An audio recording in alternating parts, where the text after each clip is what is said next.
السلام علیکم دوستو، دو آدمی ایک قریشی خاتون کی خدمت میں حاضر ہوئی اور ان کے پاس 100 دینار بطور امانت رکھ کر کہا، جب تک ہم دونوں اکٹھے ہو کر اپنا مال طلب نہ کریں تب تک آپ یہ امانت واپس نہیں کریں گی۔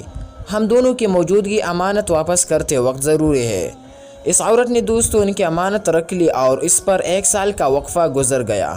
1 سال کے بعد ان دونوں میں سے ایک شخص اس خاتون کے پاس آیا اور کہنے لگا، میرے ساتھی کا انتقال ہو گیا ہے، اس لیے جو 100 دینار ہم نے تمہارے پاس امانت رکھے ہیں مجھے دے دو۔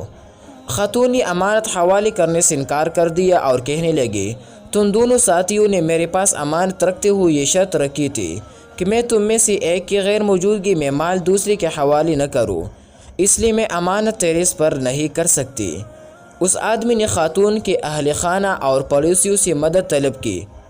ان لوگوں نے اس خاتون سے سفارش کی کہ اس کو امانت دے دو کیونکہ اس کے ساتھی کا انتقال ہو گیا ہے۔ لوگوں کے بے حد اصرار اور سفارش پر دوستو اس عورت نے امانت اس شخص کو دے دی۔ ادھر اس بات کو 1 سال اور گزر گیا تو دوسرا شخص جس کو اس کے دوست نے مرا ہوا ظاہر کیا تھا اس عورت کے پاس آیا اور آ کر امانت طلب کی۔ خاتون نے بتایا، تمہارا دوسرا ساتھی آیا تھا اور اس نے بتایا کہ تمہاری وفات ہو چکی ہے، اس لیے میں نے امانت اس کے حوالے کر دی۔ دوستو وہ شخص اس عورت سے جھگڑنے لگا اور کہا، میں تو زندہ سلامت ہوں، میری امانت واپس کرو۔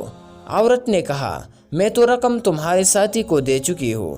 اب اس آدمی نے عورت کے خلاف مقدمہ حضرت عمر فاروق رضی اللہ تعالی عنہ کی عدالت میں پیش کر دیا۔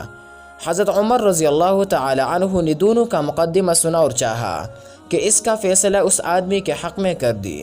اچانک دوستوں انہوں نے کچھ سوچا اور پھر فرمایا، اس مقدمہ کو ہم علی بن ابی طالب رضی اللہ عنہ کے سپرد کرتے ہیں، اور ایک روایت کے مطابق خود دونوں کو لے کر حضرت علی رضی اللہ عنہ کے پاس آئے۔ حضرت علی رضی اللہ تعالی عنہ نے دونوں کے بیانات سنے اور معاملہ کو بام کی کہ اس عورت کے ساتھ دھوکہ ہوا ہے۔ چنانچہ اس آدمی سے فرمایا، کیا تم نے اس خاتون سے یہ شرط نہیں رکھی تھی کہ مال ایک کی غیر موجودگی میں دوسرے کے حوالے مت کرنا؟ اس آدمی نے جواب دیا، ہاں یہ شرط تو رکھی گئی تھی۔ تو حضرت علی رضی اللہ تعالی عنہ نے دوستوں سے فرمایا، تمہارا مال ہمارے پاس موجود ہے، اپنے ساتھی کو بلا لاؤ تاکہ میں تم دونوں کا مال تمہارے سپرد کر دوں۔ یہ بات سن کر دوستو آدمی اپنا سامول لے کر رہ گیا اور خاموشی سے واپس چلا گیا۔ کتاب الاذکیاء ابن جوزی رحمہ اللہ۔